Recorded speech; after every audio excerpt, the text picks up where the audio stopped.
Hi there, I am Dalton Hutchison. Here is a little of a better look at my Minecraft project. Hopefully by this time you guys have already seen the other few videos of me actually playing the game that I built. Here's a nice big look. I have the flying ability, which is kind of nice. I just thought that was fun to put Angkor out front. As you can see, this is where we started. I had to build all these tracks by hand, and I figured that would be a great way to start off before jumping into things, so whoever was playing could get a nice, slow and detailed look at the structure without revealing anything that I was hoping to teach them. So, let's see.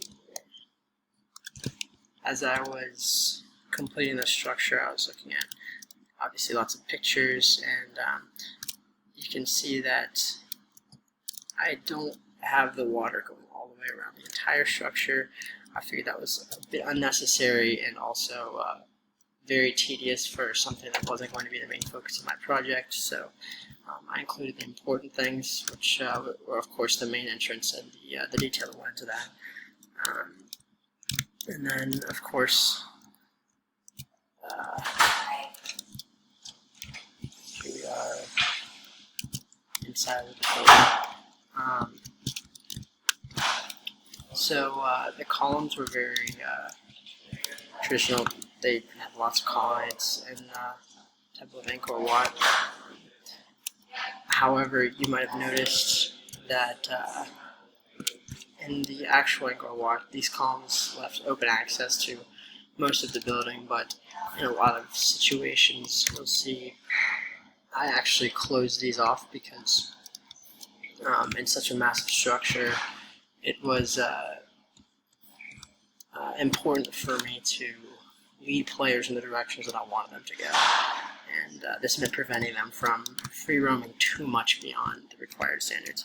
Of course, after playing through the things that I showed you that taught them a bit about the particular piece of architecture, they were free to look around and walk through these miniature sanctuary temples. And here's where I made my structures. I generated this forest on both sides randomly just to give a piece of what it would be like walking up and seeing the jungle on all sides. In reality, this jungle went on for... This jungle was very, very wide. But I only used a small piece because, again, I didn't feel I needed to use more than necessary since the jungle wasn't the actual focus of the project. Now, you may be wondering why I chose to put the entire structure up in the air, and the main reason for that is if I go down to the ground here, I'll show you. Essentially, I chose to design my Minecraft world for the project in a mode in Minecraft called super flat. And super flat basically means there are no annoying structures and forests and things in the way, so I just have a nice clean slate. The only disadvantage of that is if I dig down more than 4 blocks, I'm in open space and you can't really build much there. So to provide the depth for a few, I'm sorry about the noise, for a few of the structures that I wanted to work, particularly one of the interactive pieces where I fell into the pool underneath the water, I needed that depth. I didn't end up using the depth as much as I was intending to originally, because I found that I was able to accomplish what I needed to above ground. A lot of it was still helpful to have, and that was my main thinking in generating it. But when you're up here, I made the landmass big enough that it's very hard to tell that you're actually elevated at all when you're here. So kind of what I used to design this. I of course had to looked at a lot of pictures. I looked at another helpful Minecraft user. He had an interpretation of Angkor Wat as well. It was different than mine, but it was still good to have a reference. You'll see that in my references. But essentially, what helped me most was looking at a picture from above, and then so those were the aerial views, and then I looked at a lot of photos that just tourists had taken and that kind of thing, just walking up, because that was a big aspect of what I was trying to accomplish. Now, of course, you'll notice that a lot of the detailed statues and stuff, those aren't present because, as you can see here, these are kind of my detailed options. There just aren't that many. All of these blocks have particular roles, but decorative statues, that's not the main quality of the game. You're mainly using this game to highlight geometry and shapes, which again was the main point of my project. So in my, I'll just let me fly around a little bit, show you guys a little bit more about what I accomplished. You'll also notice that I put this bright yellow stuff on top of the entirety of the structure. It helps both for looking down from above and seeing particular lines and shapes that were of interest. Your radial axiality repeated throughout the structure, but also repeated on many of the structures in general, which again kind of go back to the mandala piece. Same thing with the squares. It's kind of helpful to be able to see the squares and the what was interesting though as I was doing this is even as I was looking at real pictures and aerial views from above, it's not perfectly symmetric, which was a little bit strange to me. But I know it factored into their calculations of things like the year, where they were within less than a single day off from a full solar year, and this was over 800 or 900 years ago.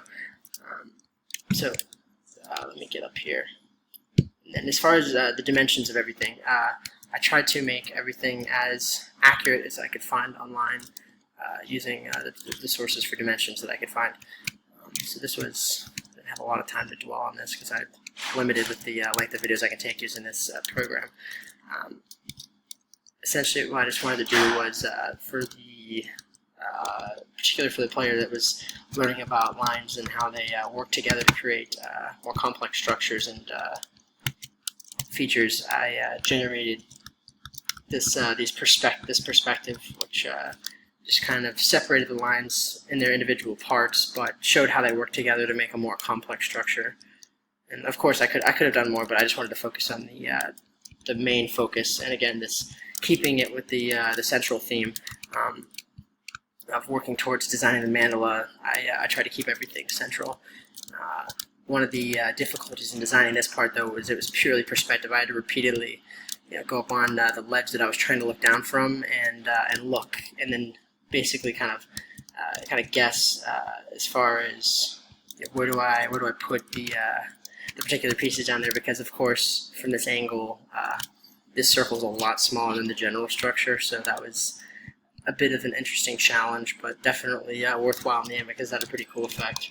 Even from here you can kind of, which was where I was trying to focus on the symmetry for the person who studied symmetry in the video. You're definitely seeing the mandala structure here as well. It's quite apparent. And then, of course, when we get up to here, I looked at some pictures online of mandalas, and this was just my personal attempt. This isn't any particular copy of the mandala. Also, some of the beautiful painting details I was unable to accomplish, but I think the overall goal was definitely accomplished. Something else interesting I found, and the reason I used some of these particular colors like red, yellow, blue, white, they have symbolic meaning in Hindu culture, and so I tried to stick to these brighter colors that you would often find in a mandala. This is essentially what the structure of Angkor Wat is mimicking in a sense. So got pretty high up here. I kind of let's see. So this was a bit of a strange piece probably to see when you were first passing by on the rail cart, but it was the only way I could realistically transport people up to such a high level, but I felt it was important to do so. And of course, the entirety of the temple is walkable.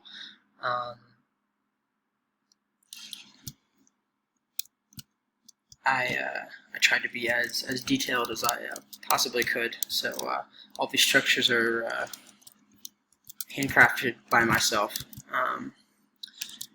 And let's see. I suppose that about does it.